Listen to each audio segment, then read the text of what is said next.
If you want to edit text in an image using GIMP, the first thing to understand is this. The method you use depends on the type of file you have.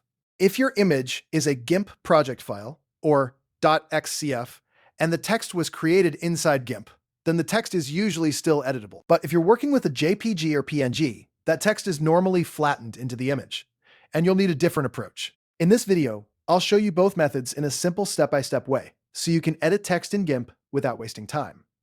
And if this tutorial helps you out, make sure to hit like and subscribe for more easy software guides. Let's start with method 1, which is editing an existing text layer. This is the easiest method, and it only works if the text is still a live text layer. So, open your image in GIMP, then go to the toolbox and select the text tool.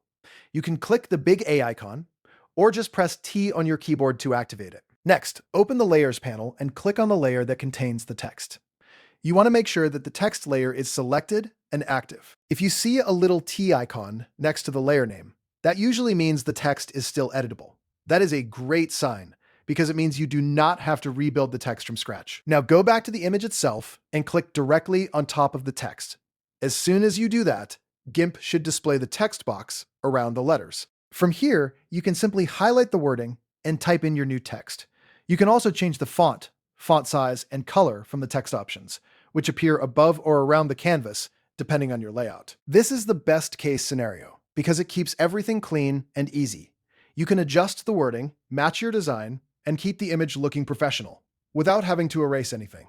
Now let's move on to method 2, which is for flattened text in JPG, PNG, or merged layers. If the text is part of a standard image file, GIMP cannot edit it like normal text, because it has already been turned into pixels. In that case, your job is to remove the old text first, and then place new text on top.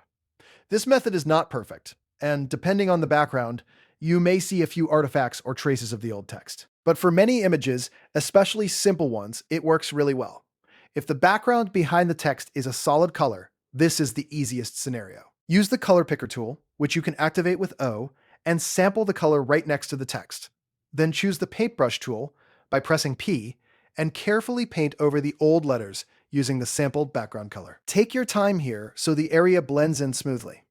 If the background is more textured, patterned, or detailed, use the clone tool instead. Press C to select it.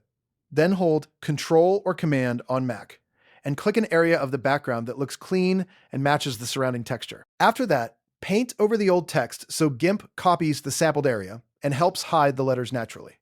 Once the old text is removed as best as possible, you can add your new text. Select the text tool again, click and drag on the cleaned area to create a text box, and type your new wording. Try to match the original font, size, and color as closely as possible, using the text settings so the replacement looks like it belongs in the image. If you want your edit to look more realistic, zoom in while you work and compare the new text to the surrounding design. Sometimes, even a small adjustment to font size or spacing can make a big difference. So the simple rule is this. If the text is still a live text layer in an XCF file, you can edit it directly. If it's flattened inside a JPG or PNG, you'll need to erase it and type over it instead. Once you know the difference, editing text in GIMP becomes much easier. If this tutorial helped you, please give it a like and subscribe for more GIMP tips, photo editing tricks, and beginner-friendly software tutorials. Thanks for watching, and I'll see you in the next video.